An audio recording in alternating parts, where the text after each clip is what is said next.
The copper-sweet tang of blood filled my mouth as I bit down hard on my lip, trying not to make a sound.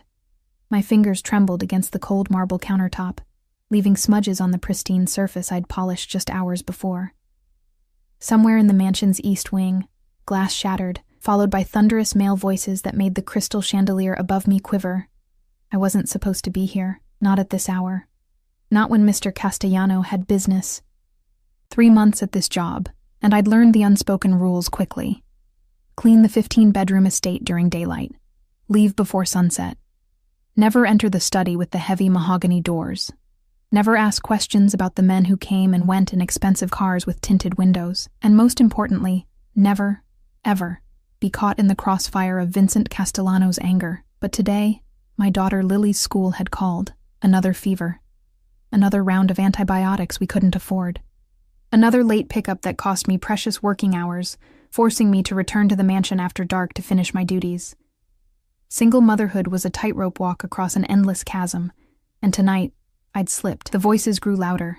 Heavy footsteps approached the kitchen where I stood frozen, a silver serving tray clutched against my chest like a shield. You think you can steal from me and disappear? The voice was deceptively soft, almost gentle, making the menace behind it all the more terrifying.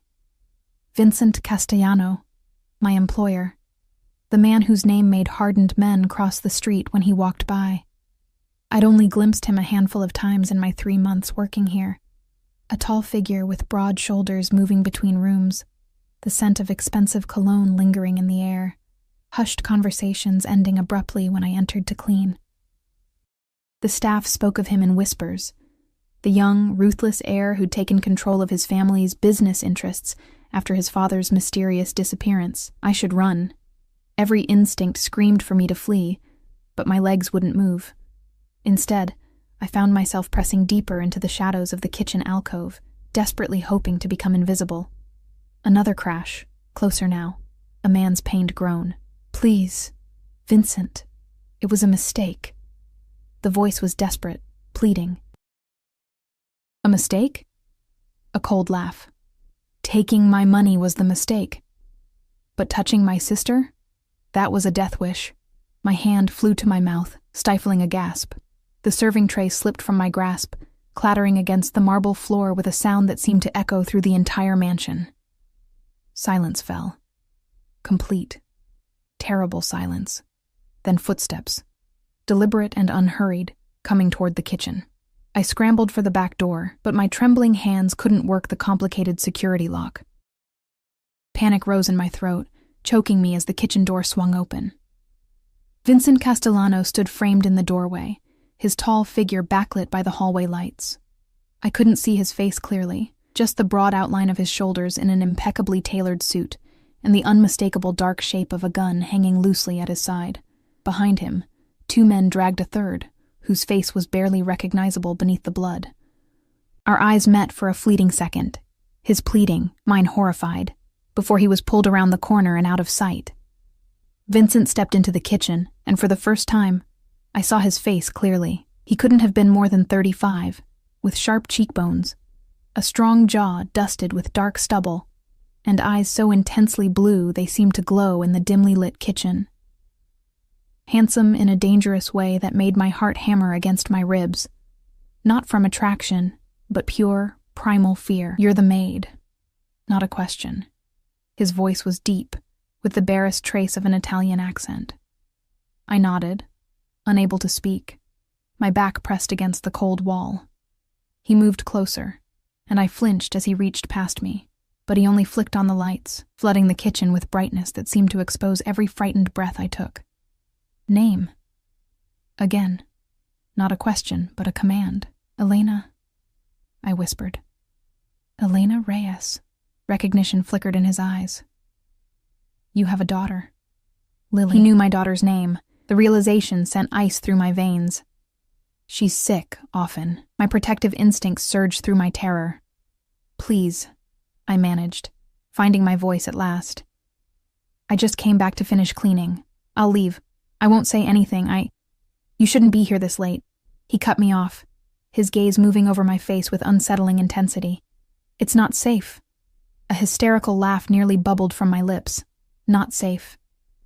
As if the danger wasn't standing right in front of me, his hands still bearing faint traces of someone else's blood.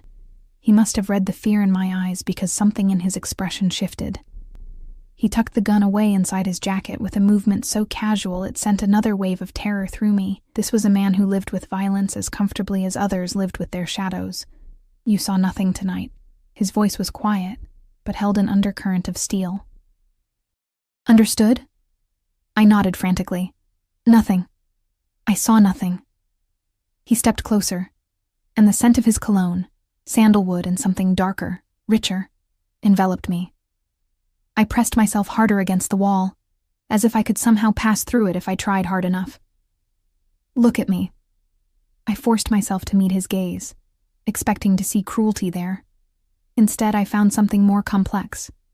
Calculation, certainly, but also something that might have been concern.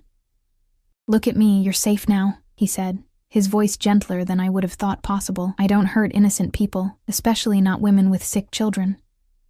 The sudden shift in his demeanor disoriented me more than his anger would have. I remained frozen as he reached out, his fingers briefly touching my cheek where a tear I hadn't realized I'd shed had fallen. You worked too hard, Elena Reyes, he said, his thumb brushing away the tear in a gesture so unexpectedly tender it stole my breath. For too little. Before I could respond, the front door security system chimed. Vincent's posture changed instantly, tension radiating from him as he placed himself between me and the kitchen doorway. Stay here, he ordered, drawing his gun again. Don't move.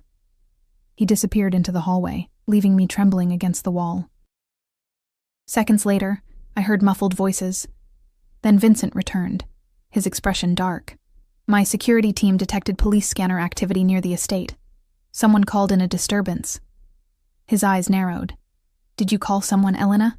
No, I gasped. My phone's in my bag, in the staff room. I haven't touched it since I arrived. He studied my face for a long moment, then nodded once, apparently satisfied with what he saw there. The police can't find you here, not with what's happened tonight. My heart sank. This was it.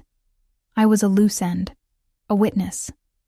People disappeared in the city all the time, their bodies washing up in the harbor weeks later if they were found at all. But instead of the violence I feared, Vincent gripped my arm firmly and led me swiftly through a door I'd never noticed before, hidden behind what I had assumed was a pantry shelf.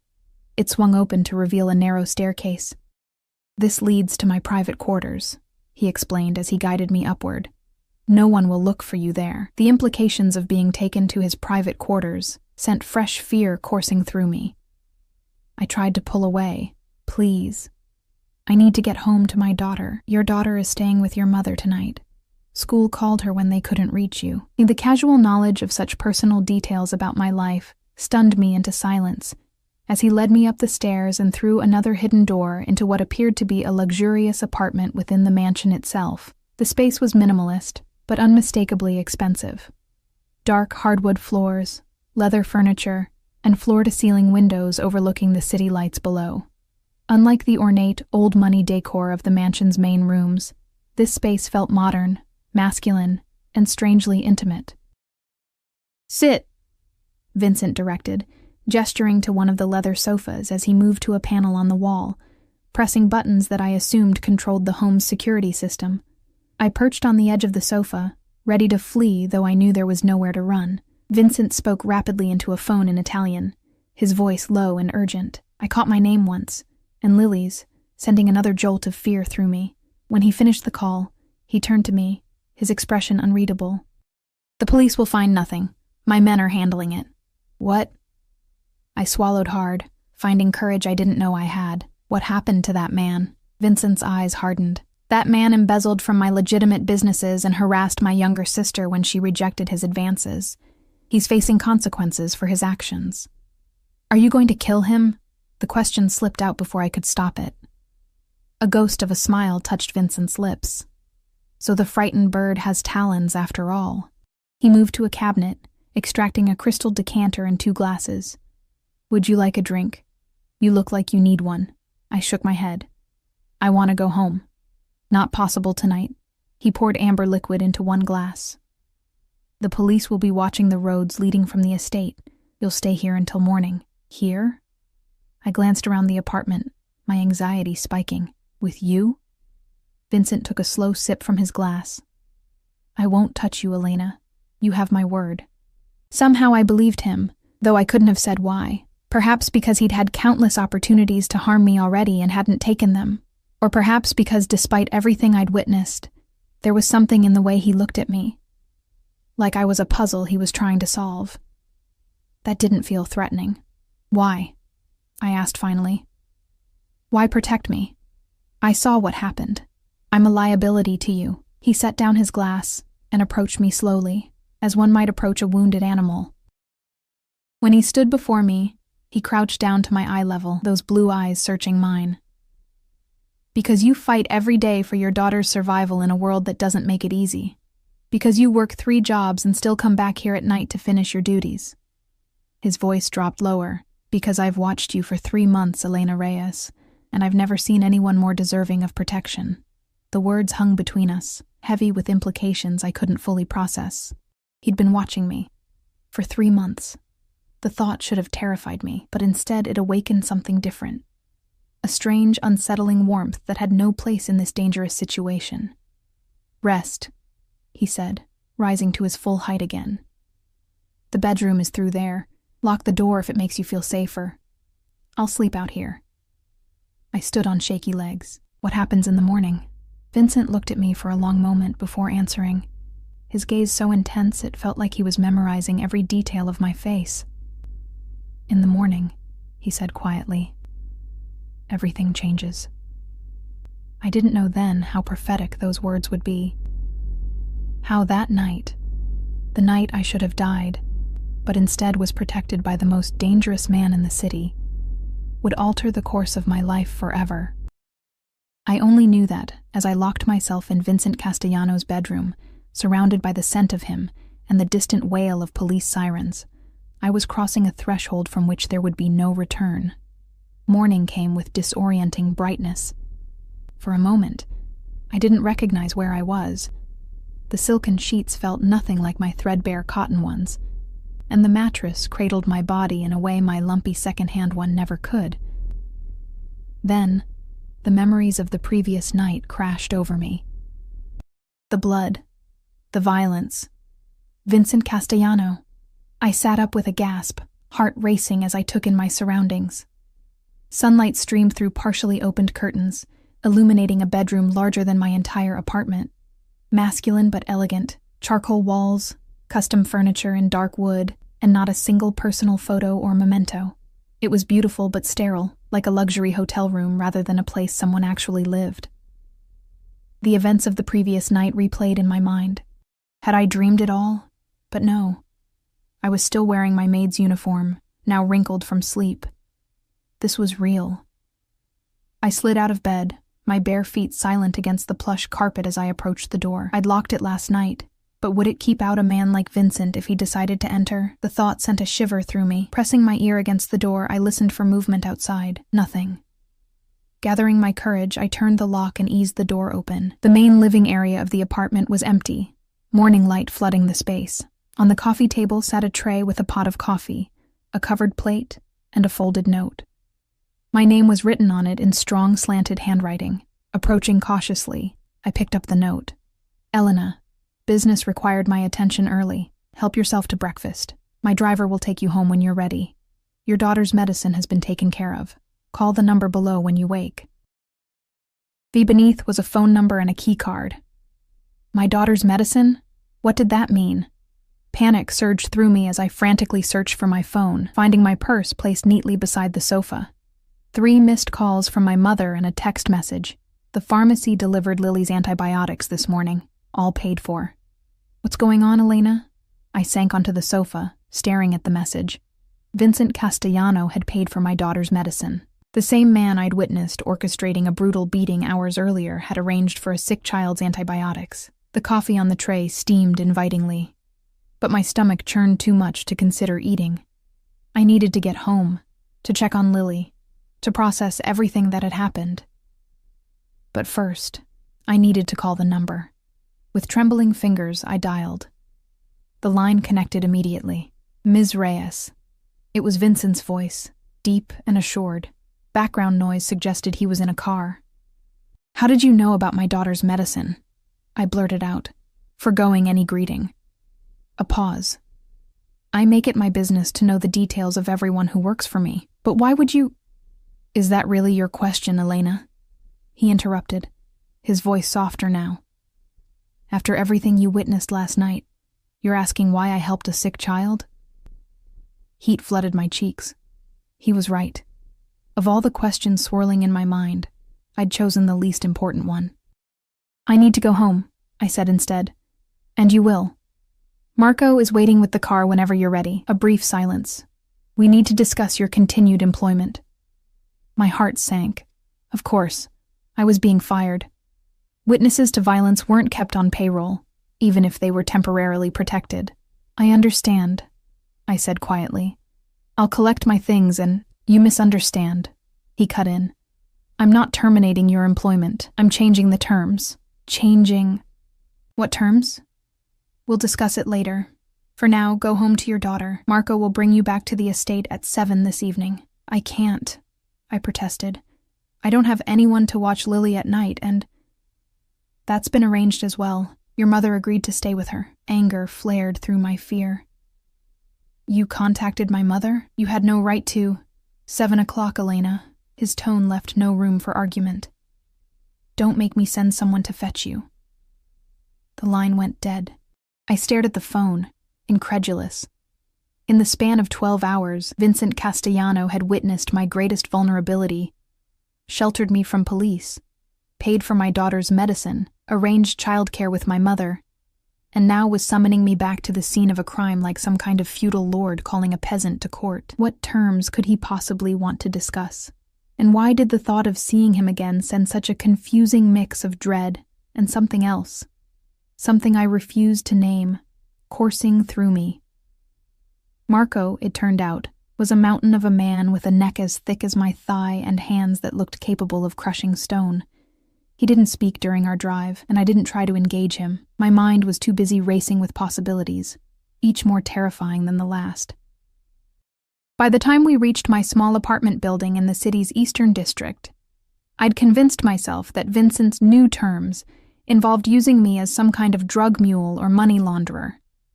After all, what use would a crime boss have for a single mother who cleaned houses other than exploiting her desperation? "Ms. Reyes." Marco's voice startled me as he pulled up to my building. It was the first time he'd spoken. "The boss says to give you this." He handed me an envelope, thick and heavy. I opened it to find cash, more cash than I'd ever held at once. Easily several $1,000s. "What is this for?" I asked, trying to hand it back. Marco shook his massive head. "For your daughter. Medical expenses." He checked his watch. 7 o'clock. I'll be waiting downstairs. I clutched the envelope as I exited the car, my emotions a tangle of gratitude and suspicion. No one gave away money like this without expecting something in return. The question was, what did Vincent Castellano want from me? My mother's expression when I entered the apartment was a mixture of worry and curiosity. "Elena Maria Reyes," she said in the tone she'd used since my childhood. "You better start explaining why men in expensive suits are delivering antibiotics, and why I got a call from someone claiming to be your employer, asking me to watch Lily tonight." I glanced toward my daughter's room. "Is she asleep?" "The fever broke an hour ago. She's playing with those puzzles you bought her." My mother crossed her arms. "Now talk." I sank into our worn couch, the envelope of cash heavy in my pocket. Where could I even begin? "Mom, my boss is a crime lord who murdered someone in front of me, and now he's giving us money and I don't know why." Instead, I opted for a heavily edited version of the truth. I was working late at the Castellano estate. There was an incident with an intruder. Mr. Castellano was concerned for my safety and had me stay in the guest quarters. The lies felt bitter on my tongue. But what choice did I have? He's been very understanding about Lily's health issues. My mother's eyes narrowed. She'd raised me alone after my father abandoned us when I was 4. She knew the harsh realities of the world. "Elena, men like Vincent Castellano don't pay for a maid's child's medicine out of kindness. What does he want from you?" "I don't know," I admitted. "He wants to meet with me tonight to discuss new terms of employment." New terms? My mother's expression darkened. Elena, tell me you're not getting involved with— I'm not, I insisted, though I had no idea if that was true. It's probably just a promotion or something. Even to my own ears, the words sounded hollow. My mother took my hands in hers, her eyes searching mine. I've seen girls from our neighborhood disappear into the worlds of men like him. They come back different. If they come back at all, I'll be fine, I assured her, squeezing her hands. I just need this job, for Lily. The mention of my daughter seemed to soften her. And what am I supposed to tell her when she asks where her mama is going all dressed up? Dressed up? I'm wearing my uniform. My mother cut me off by handing me another package that had been sitting on our kitchen counter. This came for you an hour ago. Inside was a dress. Not just any dress, but a black cocktail dress in what appeared to be my exact size, with a designer label I recognized from magazines. Beneath it lay a shoebox containing black heels that probably cost more than a month's rent. There's a note, my mother said tightly. I found it tucked inside the shoebox. For dinner. The uniform won't be necessary anymore. My hands trembled as I refolded the note. What kind of employment required a cocktail dress? And how had he known my size down to the half-inch? Elena, my mother's voice was soft but urgent. Whatever he's offering, it's not worth it. We'll find another way. I looked toward Lily's room, where I could hear her soft humming as she played. 6 years old, and already she'd endured more doctor visits than most adults, her immune system compromised by the pneumonia that had nearly taken her as a baby. The medical bills had driven me into debt so deep I'd never see daylight again. 3 jobs barely kept us afloat, and 1 missed paycheck meant choosing between medicine and food.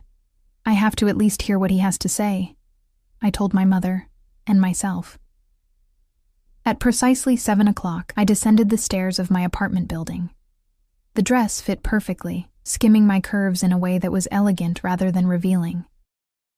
The heels added 3 inches to my height, but were surprisingly comfortable. I'd done what I could with my hair, pulling the dark waves into a simple updo, and applied the minimal makeup I owned. Marco stood beside the sleek black car, opening the door as I approached. If he was surprised by my transformation from uniformed maid to cocktail-dressed dinner companion, he didn't show it. "You look nice, Ms. Reyes," he said simply, his first voluntary comment. "Thank you," I replied, sliding into the car's leather interior. "Where exactly are we going?" "The boss is at his city residence." I frowned. I thought the mansion was his residence. Marco shook his head as he started the car. "That's the family estate. The boss has his own place downtown." Of course he did. A man like Vincent probably had homes scattered throughout the city, perhaps the country. Places to disappear to when necessary. As we drove through the city's glittering downtown district, my anxiety crescendoed. Whatever Vincent wanted from me, it wasn't a simple employment discussion. Men like him didn't send designer dresses to their maids for business meetings. Marco pulled up to a sleek high-rise overlooking the harbor, its glass exterior reflecting the sunset in shades of gold and crimson. A doorman immediately appeared, opening my door and greeting me by name as if I were expected. Which, of course, I was. "Mr. Castellano is waiting for you in the penthouse," he informed me, directing me toward a private elevator that required a keycard to operate. Marco handed me a small black card. "The boss said to tell you that dinner will be waiting." With that, he returned to the car, leaving me alone in the marble lobby. The elevator was mirror-lined and silent, carrying me upward with such smooth efficiency I barely felt the movement. I studied my reflection, barely recognizing the woman who stared back. I looked elegant, polished, and terrified. The doors opened directly into a penthouse apartment that took my breath away. Floor-to-ceiling windows framed the harbor view, the city lights beginning to twinkle as dusk settled. Modern artwork adorned walls in subtle grays and blues, and minimalist furniture in creams and dark woods created a space that was simultaneously luxurious and understated. "You're punctual. I appreciate that." I turned toward the voice. Vincent Castellano emerged from what appeared to be a study, dressed in a charcoal suit that fit his athletic frame perfectly. His blue eyes assessed me with undisguised appreciation, lingering for a moment on the curve of my waist before returning to my face. "The dress suits you," he said, approaching me with the same deliberate grace I'd witnessed the night before. Up close, I could see the faint shadow of stubble along his jaw and a small scar near his left eyebrow that I hadn't noticed before. "Thank you for the gift," I said stiffly. Though it wasn't necessary, a small smile played at the corner of his mouth. "Necessary? No, but appropriate for what I have in mind." My heart stuttered at his words. "And what exactly do you have in mind, Mr. Castellano?" "Vincent," he corrected. "And I believe I mentioned dinner first." He gestured toward the terrace, where I now noticed a table had been set for two, candles already lit, and casting a warm glow against the darkening sky. This wasn't a business meeting. This was a date. The realization sent a jolt through me, equal parts alarm and something dangerously close to anticipation. "I'm not sure what you think is happening here," I began, forcing steel into my voice. "But if you believe buying my daughter's medicine and sending me a dress entitles you to—" "I'm not buying you, Elena," he interrupted, his expression hardening slightly. "I would never insult either of us that way." "Then what is this?" He approached me slowly, stopping just close enough that I could smell his cologne, that same intoxicating blend of sandalwood and something darker. "This is me offering you a choice." "What kind of choice?" "Between continuing to work yourself to exhaustion for pennies," he said quietly, "and accepting a position that would ensure your daughter never wants for medicine again." I swallowed hard. "What position?" His eyes held mine, intense and unreadable. "My personal assistant." Whatever I'd been expecting, it wasn't that.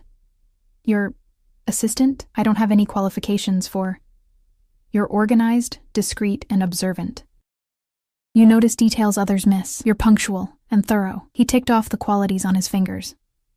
"More importantly, you've already seen things most of my employees never will, and you're still standing here, unafraid." That last part was a lie.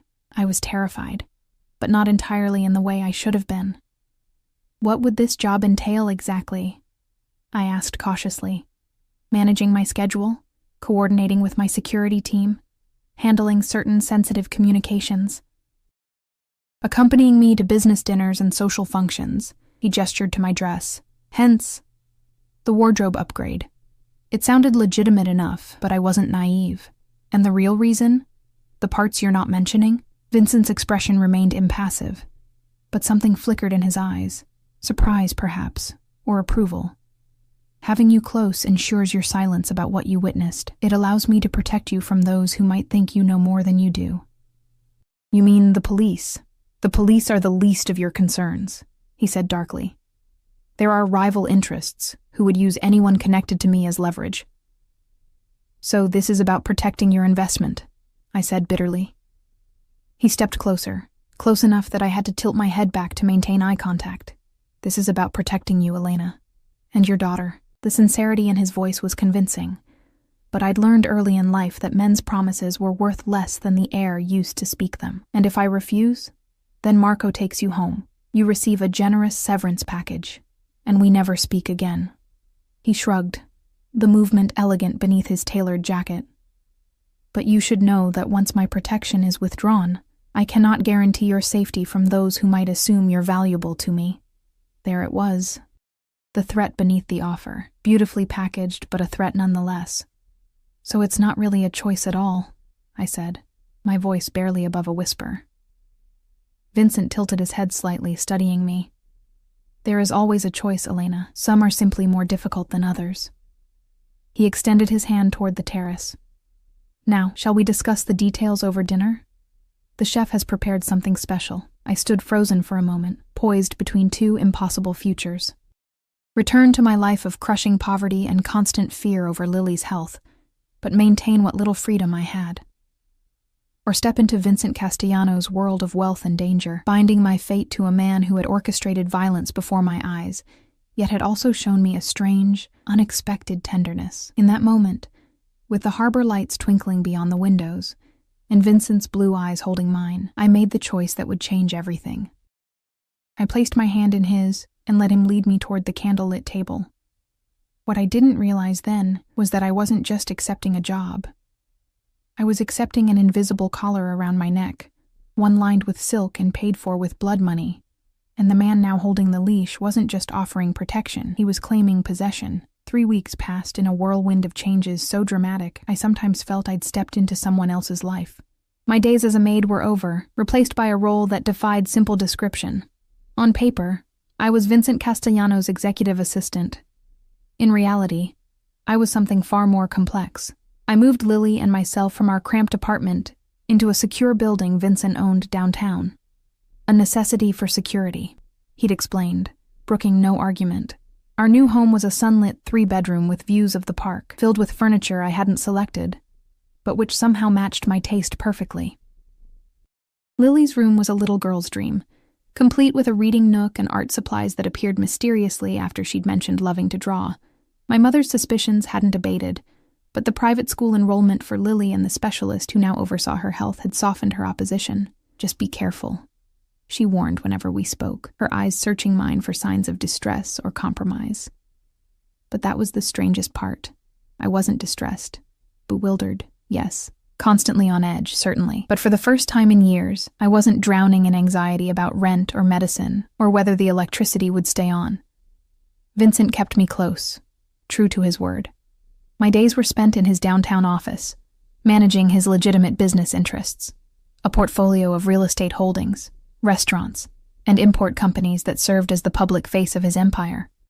I scheduled meetings, screened calls, and gradually learned to anticipate his needs before he expressed them. The other side of his business remained largely invisible to me, though I wasn't naive enough to believe it had disappeared. Sometimes he would vanish for hours, returning with a hardness in his eyes that hadn't been there before. Certain men would arrive for meetings that didn't appear in any calendar, and I would be dismissed with a subtle nod. "It's better you don't know," he told me once, when I'd accidentally walked in on a tense conversation in Italian. Plausible deniability protects both of us. But if he shielded me from the darkness of his world, he enveloped me in its privileges. Designer clothes appeared in my closet weekly.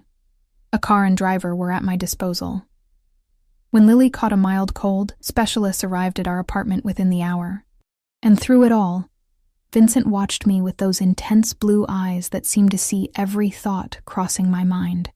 He never touched me inappropriately, never made explicit demands, but the weight of his gaze when we worked late, the brush of his fingers when handing me documents, the way he positioned himself between me and other men, it all spoke of an unspoken claim that grew stronger with each passing day. Tonight was another charity gala.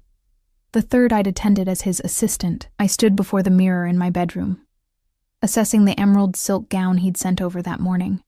Like everything he chose, it fit perfectly, highlighting curves I'd once hidden under shapeless uniforms. The woman in the reflection was a stranger. Glossy, dark hair swept into an elegant updo, subtle makeup-enhancing features I'd never considered remarkable before, jewelry that cost more than I'd earned in years sparkling at my throat and wrists. All gifts from Vincent, delivered without cards or explanation, simply appearing like evidence of his omniscience in my life. My phone chimed with a text, "Car downstairs in 5 minutes." Vincent never asked if I was ready. He simply expected it. And somehow, I always was. I kissed Lily goodnight, thanked the nanny Vincent had vetted personally, and took the elevator to the lobby where Marco waited beside the familiar black car. "Evening, Ms. Reyes," he greeted me, his usual stoicism softened by what might have been approval as he took in the gown. In the weeks I'd worked for Vincent, Marco had evolved from silent sentinel to something almost like an ally. "Is he in a good mood tonight?" I asked as we pulled away from the curb. Marco's mouth twitched. "The boss doesn't have moods, he has strategies." I laughed softly. It was true enough. Vincent calculated every move, every word. Even his rare smiles seemed deployed rather than spontaneous. The gala was at the city's art museum, the marble steps lined with photographers capturing the arrivals of the elite. As always, Vincent was waiting for me at a private entrance, avoiding the press of cameras and questions. He stood silhouetted against the golden light from inside, tall and commanding in a tuxedo that emphasized the breadth of his shoulders. When he turned and saw me, something flashed in his eyes, hot and possessive, before his expression settled into its usual controlled appreciation. "The color suits you," he said by way of greeting, extending his hand to help me from the car. "Thank you for the dress," I replied, our usual script. "It's beautiful." His fingers lingered on mine a moment longer than necessary. "The dress is merely adequate. It's the woman wearing it that makes it beautiful." Heat crept up my neck at the unexpected compliment. Vincent was always polite, even considerate in his way, but rarely openly flattering. Inside, the museum's grand hall had been transformed into a glittering vision of wealth and power. Crystal chandeliers cast prisms of light across priceless artwork and the city's most influential citizens in their finery. I recognized politicians, business leaders, and old money families who had controlled the city for generations. And they all knew Vincent. They greeted him with smiles that didn't reach their eyes, handshakes that ended too quickly, conversations that danced around unspoken knowledge. They treated him with the cautious deference reserved for dangerous creatures that might be temporarily domesticated, but never truly tamed. I felt their curious gazes when they thought I wasn't looking. The whispers followed us through the crowd. Vincent's hand remained at the small of my back, a possessive touch that sent both warning and reassurance through me. Castellano, a man's voice, cool and crisp, cut through the ambient chatter. "I didn't expect to see you here tonight." Vincent's posture shifted subtly, his body angling between me and the newcomer. "Judge Harrison, I never missed the Children's Hospital benefit. Such an important cause." I recognized the man from news broadcasts, the city's most prominent federal judge, known for his harsh sentences and incorruptible reputation. Indeed. The judge's gaze slid to me, assessing and dismissive in the same moment. "And who is your companion this evening?" "Elena Reyes, my executive assistant," Vincent replied smoothly. "Elena, Judge Richard Harrison." I offered my hand. "A pleasure to meet you, Your Honor." The judge took my fingers briefly, his touch cool and dry. "Likewise, Ms. Reyes. Tell me, how long have you been working for Mr. Castellano?" The question seemed innocent, but something in his tone made my spine stiffen. "Almost a month now," I answered truthfully. "A recent appointment. How interesting." His smile didn't reach his eyes, and before that, Vincent's hand tightened slightly against my back. "Elena has an impressive background in household management," he interjected. "She's proven invaluable to my legitimate business enterprises." The emphasis on legitimate hung in the air between them. "I'm sure she has," the judge replied, his gaze lingering on me in a way that made me feel exposed despite the modest cut of my gown. "Careful, Castellano. Federal employees are watching your enterprises more closely these days." With a curt nod, he moved away, leaving tension crackling in his wake. "What was that about?" I whispered to Vincent. His jaw tightened almost imperceptibly. "Politics," he replied, guiding me deeper into the crowd. "Nothing you need concern yourself with." But I wasn't naive enough to believe him. The exchange had been a warning, and I was somehow part of it. The evening progressed in a blur of introductions and small talk. Vincent kept me close, his hand rarely leaving my back or arm. When we separated briefly, me to the ladies' room, him to speak with a business associate, I found myself cornered by two women whose diamonds and surgical enhancements signaled their place in the city's elite. "So you're Vincent's new assistant," said the blonde, her smile sharp as a blade. "He does have a type, doesn't he, Margaret?" The redhead nodded, sipping champagne. "Exotic, pretty, temporary." My cheeks burned. I should get back. "Mr. Castellano will be waiting." "Oh, I'm sure he is," the blonde purred. "Just a friendly warning, darling. Don't get too comfortable. The men in his position, they go through women like tissues, useful until they're not." I pushed past them, heart hammering. Their words shouldn't have hurt. Vincent and I weren't involved that way. But they struck at an insecurity I hadn't even realized I harbored. What would happen when Vincent tired of his strange obsession with protecting me? When my usefulness ended, I found him deep in conversation with an older man, whose security detail marked him as someone important. Vincent's expression was pleasant but guarded, his posture alert despite his apparent relaxation. When he saw me approach, something in his face softened. He extended his hand immediately, drawing me to his side. "Elena, Just in time. Senator Wells was asking about the children's literacy initiative we discussed supporting. I slipped into the conversation seamlessly, as I'd learned to do. Vincent had coached me well on the public-facing aspects of his empire.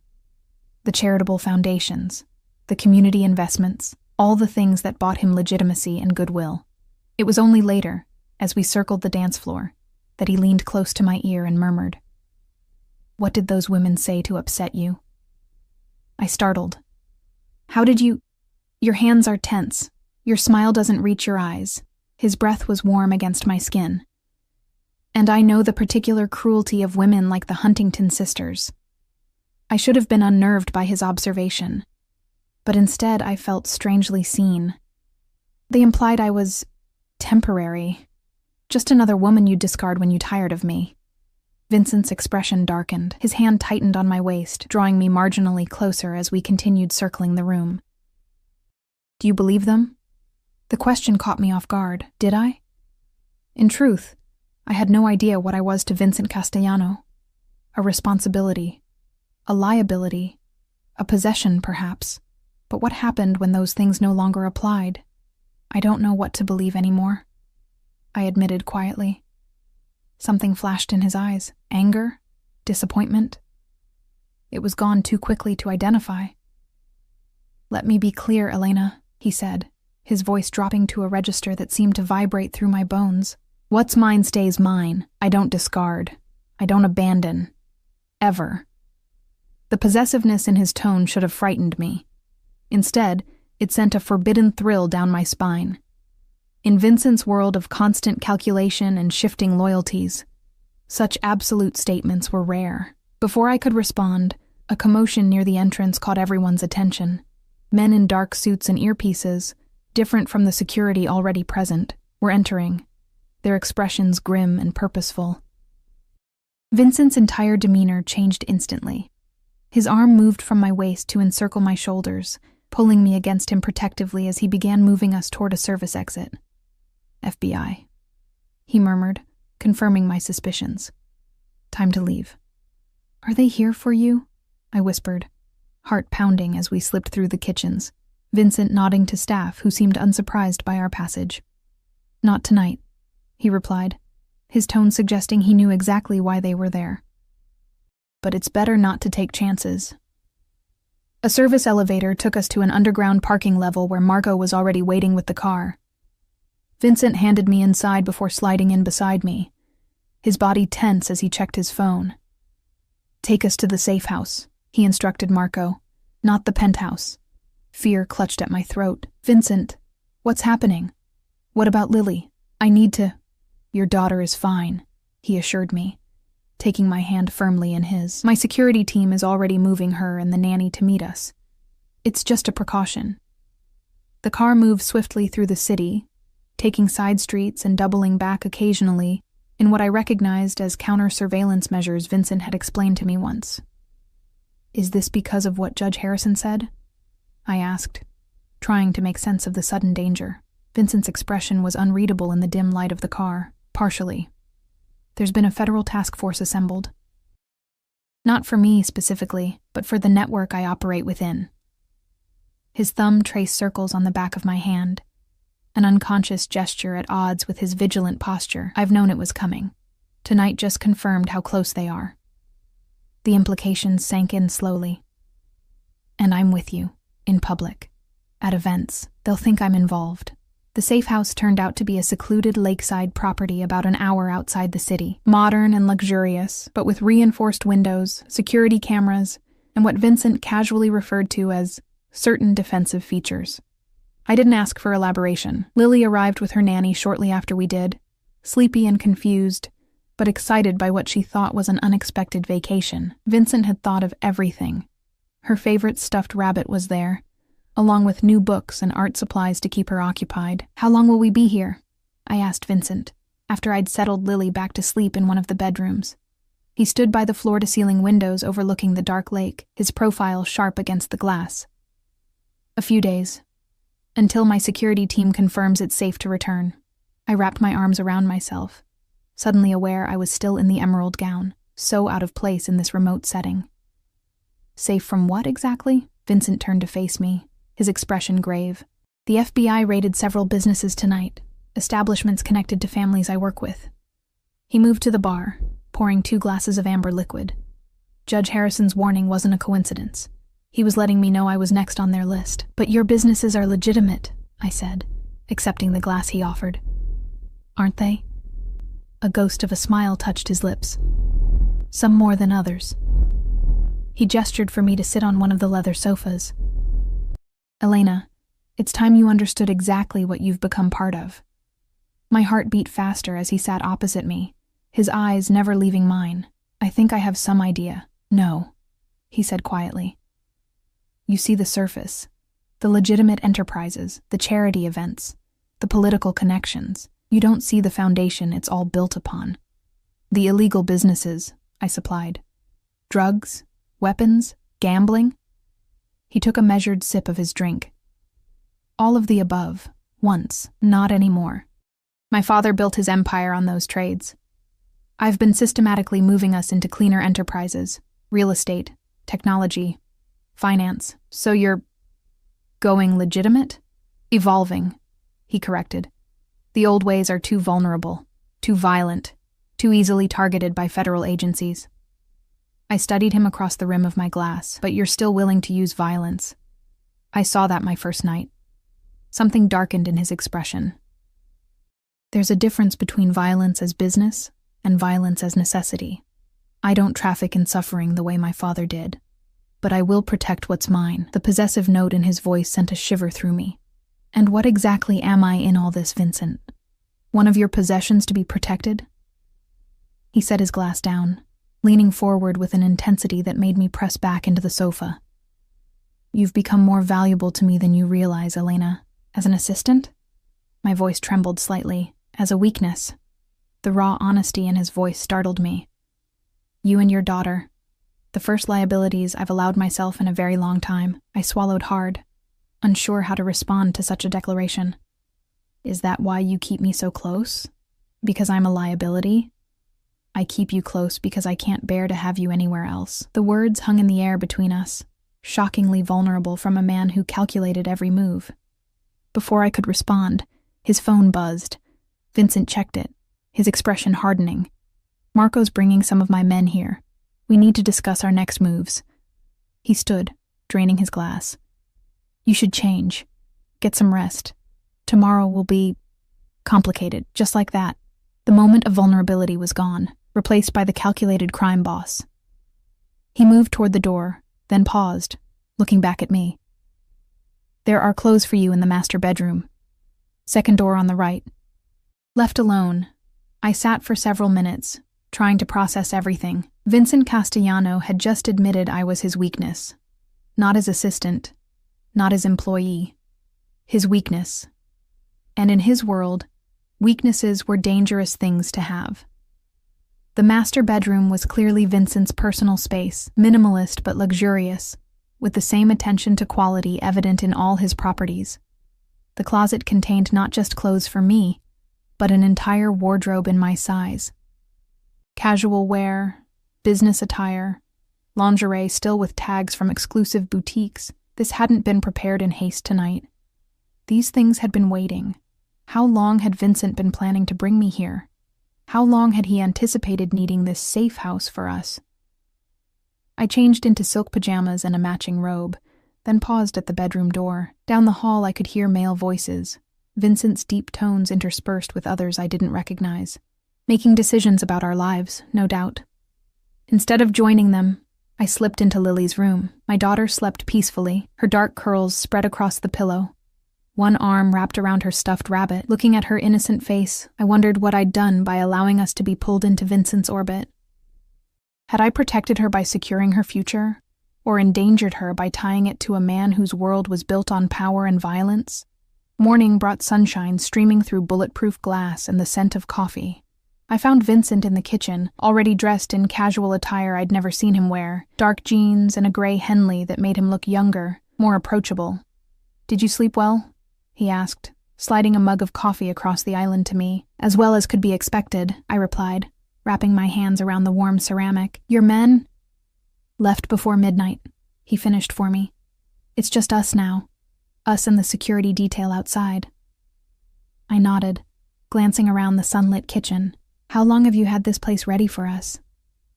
If he was surprised by my directness, he didn't show it. 3 weeks. Since the night you accepted my offer. The confirmation of my suspicion should have unsettled me more than it did. You've been planning for this. I plan for every contingency. He leaned against the counter, studying me. Including the possibility that you and Lily would need protection from my enemies. Are they your enemies, Vincent? Or are they law enforcement doing their job? His expression hardened slightly. In my world, there's often little distinction. Before I could respond, Lily's voice called from down the hall. Mama, where are we? Vincent's entire demeanor shifted as my daughter padded into the kitchen, rubbing sleep from her eyes. His face softened, the hardness melting away into something almost gentle. Good morning, little one, he said, his voice warmer than I'd ever heard it. Lily blinked up at him, still half asleep. In the weeks since Vincent had entered our lives, she'd met him only a handful of times, brief encounters where he'd been unfailingly polite but somewhat distant. Mr. Vincent? She asked, curiosity replacing sleepiness. Is this your house?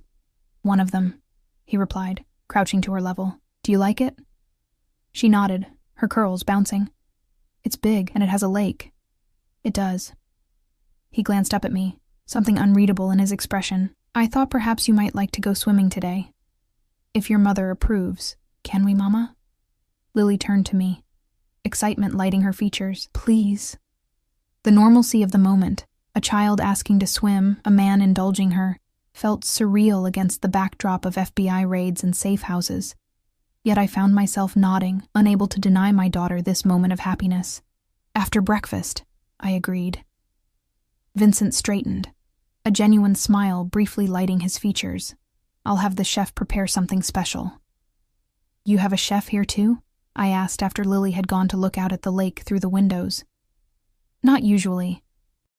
But I called one in this morning, he shrugged, as if summoning professional chefs to remote safe houses was perfectly ordinary.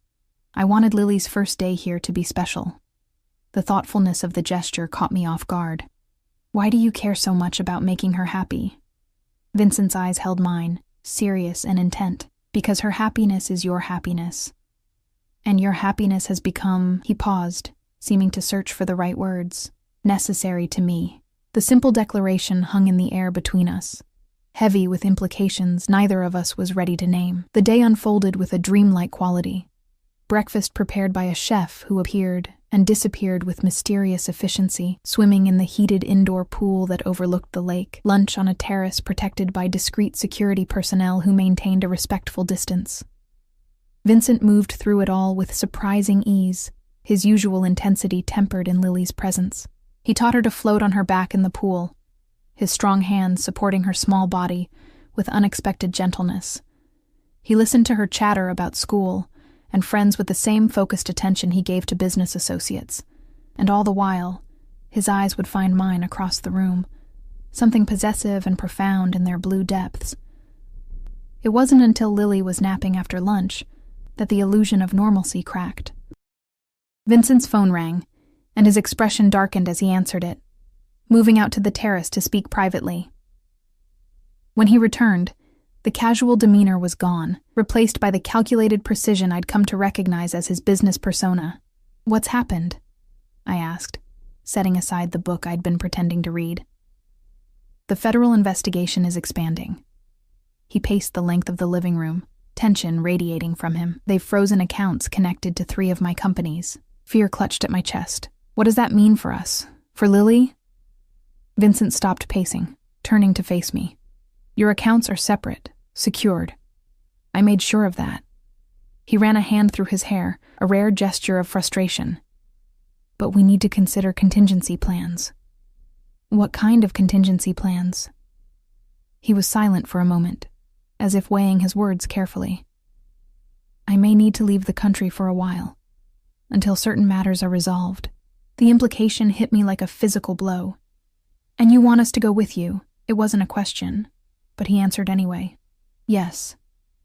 You want me to take my daughter and flee the country with a man who's under federal investigation?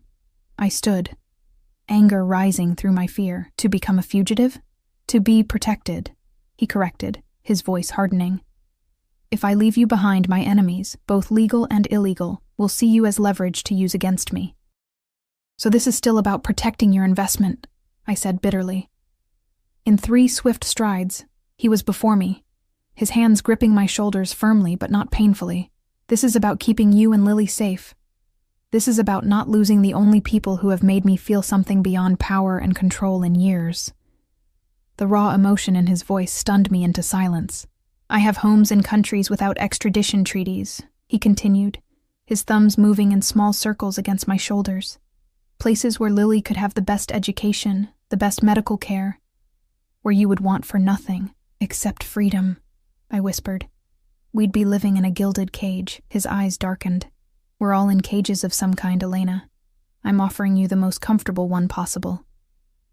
And if I refuse? His hands fell away from my shoulders. Then I'll ensure you have enough money and security to rebuild your lives without me. But I won't be able to protect you from what comes next. The choice hung between us, impossible and inevitable. Leave everything behind to follow this dangerous man who had inserted himself into our lives, or return to a world of struggle now complicated by our association with him. I need time to think, I said finally.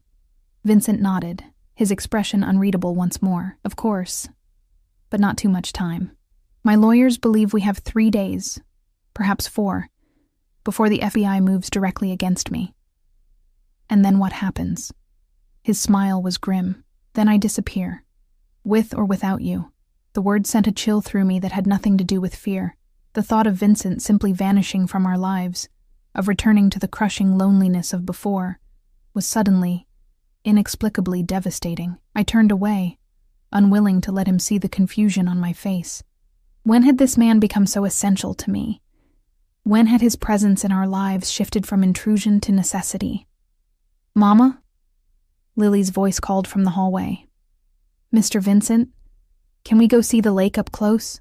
Vincent's eyes held mine for one more moment before he turned toward my daughter's voice. Of course, little one. I'll show you where the fish like to hide. As I watched them walk hand in hand toward the lakefront path, Vincent shortening his stride to match Lily's skipping steps, I realized the most terrifying thing of all wasn't the danger we were in. It was how desperately I wanted to follow this man into his world, despite knowing exactly what that world contained. The decision came to me in the still hours before dawn, as I lay awake listening to the gentle rhythm of Lily's breathing beside me. I'd brought her into my bed, needing her close while my mind wrestled with impossible choices. I'd been staring at the ceiling for hours, weighing futures I couldn't fully imagine against a past I couldn't bear to return to. The moment clarity arrived, it wasn't with a dramatic flash of insight, but with a quiet certainty that had been building since that first night in Vincent's kitchen.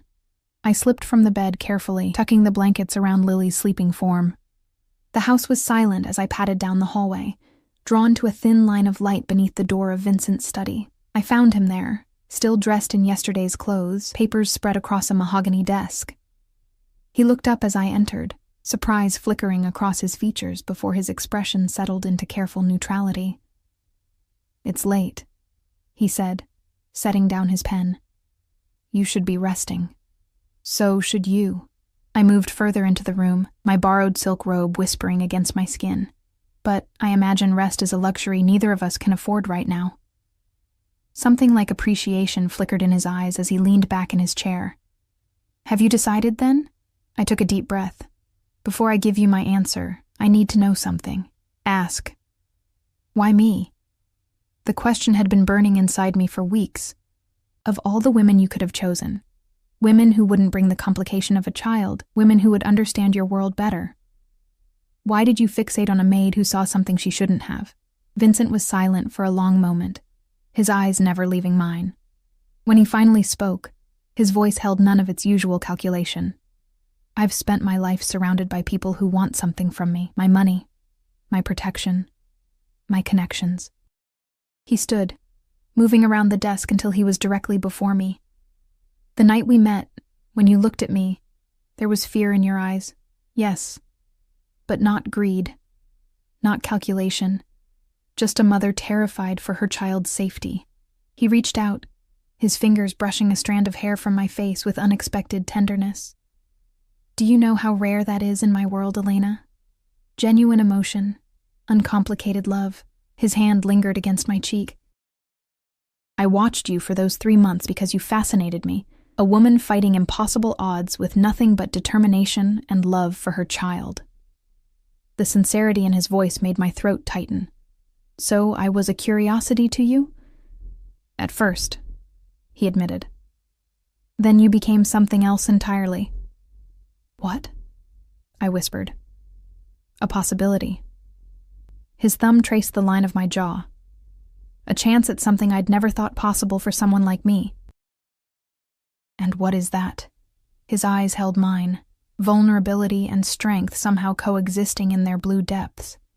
Redemption, perhaps, or simply humanity. The raw honesty in his voice stripped away the last of my defenses. This man, this dangerous, complex man who had upended my entire existence, was offering me a window into a soul I hadn't been sure he possessed. We'll go with you, I said softly. Lily and I. But I have conditions. Vincent's posture relaxed infinitesimally, the only sign of the tension he'd been carrying. Name them. Lily's education and well-being come first. Always. She grows up safe and loved, not surrounded by violence or fear. He nodded. Already my priority. I want the truth. Always. No more shielding me from the realities of your world. If I'm going to be part of it, I need to understand it. A shadow passed over his features. Some truths are burdens, Elena. They're burdens I choose to carry, I insisted. No more half-explanations or dismissals. He considered this, then nodded again. What else? I took a deep breath, stepping closer until I could feel the warmth radiating from him. I want to know what I am to you, not what role I play in your organization, not what liability or asset I represent. What I am to you, Vincent Castellano, the man. Something fierce and possessive flared in his eyes. You want the truth? You've become everything. My weakness, yes, but also my strength. His voice dropped lower. My obsession. My salvation. The one person who sees me as a man rather than a reputation or a resource. He cupped my face in his hands, his touch gentle despite the intensity of his words. From the moment you stood in my kitchen, terrified but defiant, you became mine in a way I can't fully explain. And I became yours, though you didn't know it. The confession hung in the air between us, changing everything. I should have been frightened by such possessive intensity. Instead, I felt a strange sense of recognition, as if some part of me had always known this truth. If I go with you, I whispered, what happens to us? Whatever we want to happen, he replied, his thumbs tracing gentle circles on my skin. I won't demand anything you're not willing to give, but I won't pretend I don't want everything, Elena. Every part of you. The honesty in his voice broke something loose inside me, a wall I'd built around my heart since my husband's betrayal and abandonment years ago.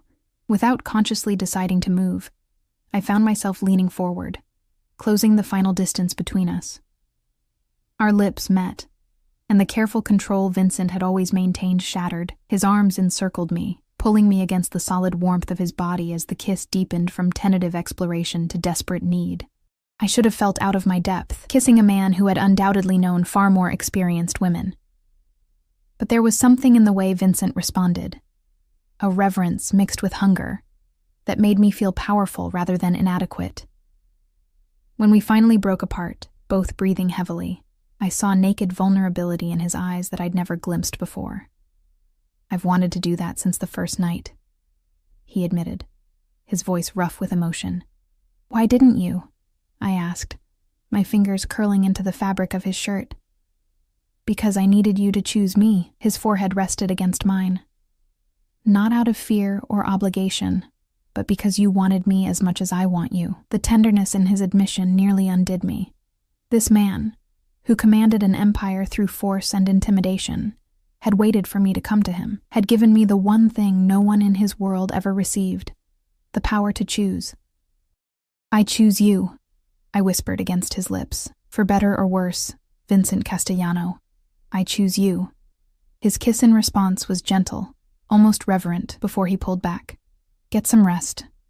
Tomorrow will be busy. We need to move quickly now that we've decided." I nodded, reluctantly stepping away from his embrace. At the doorway, I paused, looking back at him. "When we leave, will we ever be able to come back?" Something like regret flickered across his features. "Not for some time. Perhaps years. And you're willing to leave everything you've built? Your father's legacy?" Vincent's expression hardened. "My father's legacy is violence and fear. What I'm building with you and Lily will be something different." His eyes met mine. Something better. The next 2 days passed in a whirlwind of discreet preparations. Vincent's network mobilized with terrifying efficiency, creating documents, transferring assets, establishing our new identities.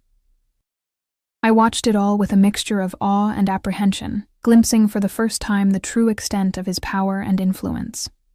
Lily accepted our impending adventure with the adaptability of childhood, excited by Vincent's promises of beaches and mountains and schools where she could learn new languages. My mother was harder to convince. I couldn't tell her everything, but I told her enough. "He's in trouble with the authorities," she guessed immediately, her eyes sharp with concern.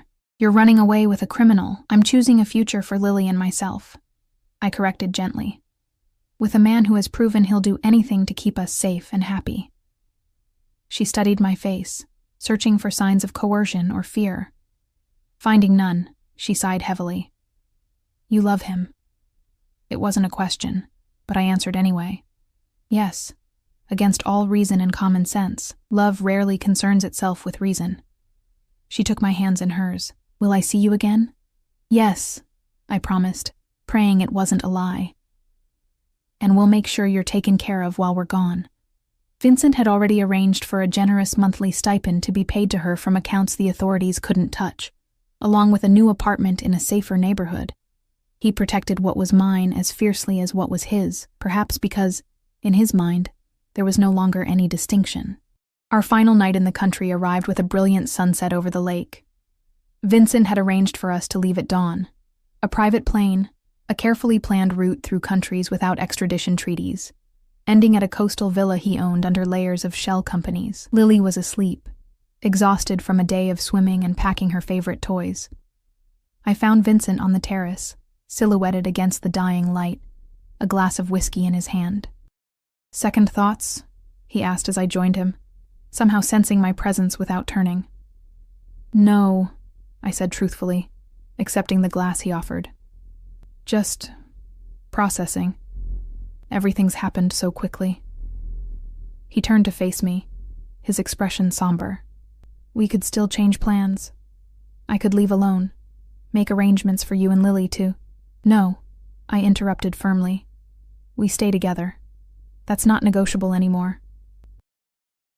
Something like wonder passed across his features, the look of a man unaccustomed to being chosen freely. He set down his glass and drew me to him, one hand sliding into my hair as he kissed me with an intensity that left no doubt about his feelings. When we separated, he kept me close, his forehead resting against mine. "I should tell you something before we leave," he said, his voice unusually hesitant. "About your ex-husband." A chill ran through me. "What about him?" "He abandoned us years ago." "He did," Vincent confirmed, after embezzling from his employer to cover gambling debts. I pulled back slightly, searching his face. "How do you know that?" Vincent's expression was carefully neutral. "Because his employer was an associate of my father's." Understanding dawned slowly, horror creeping through me. "Are you saying—" "Your husband didn't just disappear, Elena." Vincent's voice was gentle but unflinching. "Men who steal from my father's organization don't simply walk away." The implication hung in the air between us. My legs weakened, and Vincent guided me to sit on one of the terrace chairs. "Why are you telling me this now?" I asked, my voice barely audible. "Because we're starting a new life together. Because I promised you truth." He crouched before me, taking my trembling hands in his.